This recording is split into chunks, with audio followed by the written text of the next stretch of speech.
Now, Qatar says a report by American outlet Axios saying Doha is reevaluating its security agreement with Washington is categorically false. Now, the Qatari International Media Office says it is a clear and failed attempt to drive a wedge between Qatar and the US by those who benefit from chaos in the region and oppose peace. The Qatar-US security and defense partnership is stronger than ever and continues to grow.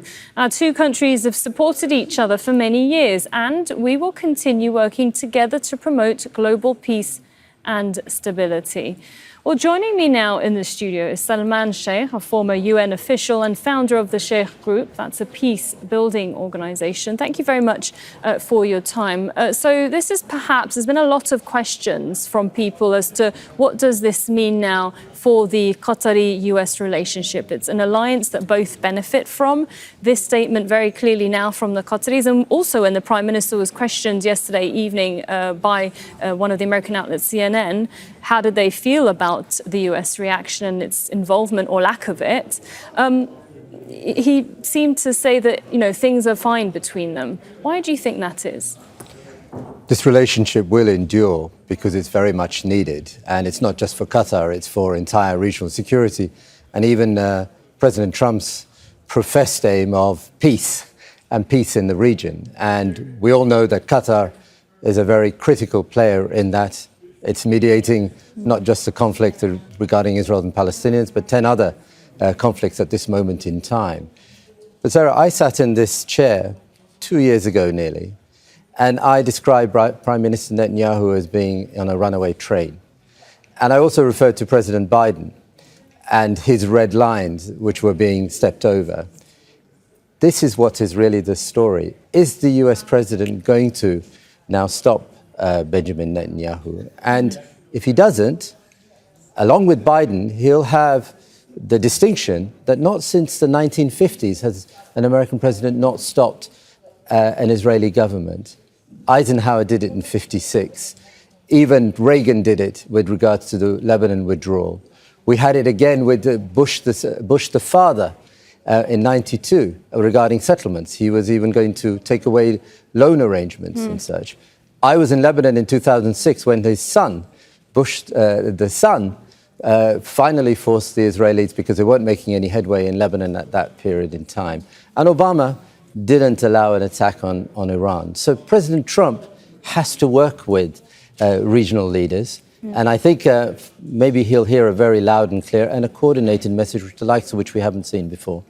I mean, you've mentioned US policy there towards Israel over the years. You've got plenty of experience when it comes to the diplomacy and the peace negotiations behind the scenes. Why is the US very much standing with Israel, even though Netanyahu is clearly contradicting Donald Trump? 1 minute Trump says something, then Netanyahu says another.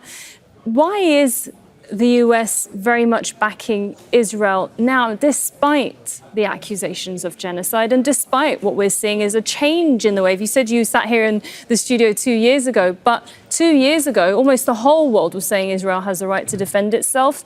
Almost 2 years later, and we're seeing those global protests. We're seeing governments increasingly speaking out. You're right. If you look at US policy, especially under the Trump administration, there's not much daylight when it comes to displacement, when it comes to the killing of civilians, even Christians, Palestinian Christians, whether in the West Bank or in Gaza. And of course, with regards to the Land for Peace formula and the idea of a Palestinian state. But here's what the United States has to understand. And I think President Trump can understand this if one can get to him. And I hope Arab leaders now, particularly those in the Gulf, will do that, is that Israel has never been serious about negotiating peace. It never has been. And look at recent history here again. They killed the negotiator who negotiated the release of Gilad Shalit in 2012, of course, 2014, after the Palestinian Unity Government was formed.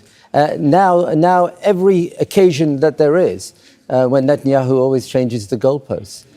If the United States does not go down this track of serious negotiations, because this Israeli government, certainly, and you can make a case for others too, are not interested in diplomacy. They're not interested in serious peacemaking, with perhaps one or two exceptions. I would give Ehud Olmert some credit for that in 2008, for example. If they're not, then the United States will be in an endless war with Israel in this region and broader. Is that what President Trump came to do? And the question is that what the Americans want? Do they want more US involvement in the region? Certainly, as one analyst had said to me 2 days ago, that Trump seems to respond very well to flattery, and Netanyahu gives him a lot of that. We've run out of time, but thank you very much for joining us, Mr. Salman Shaikh. Thank you.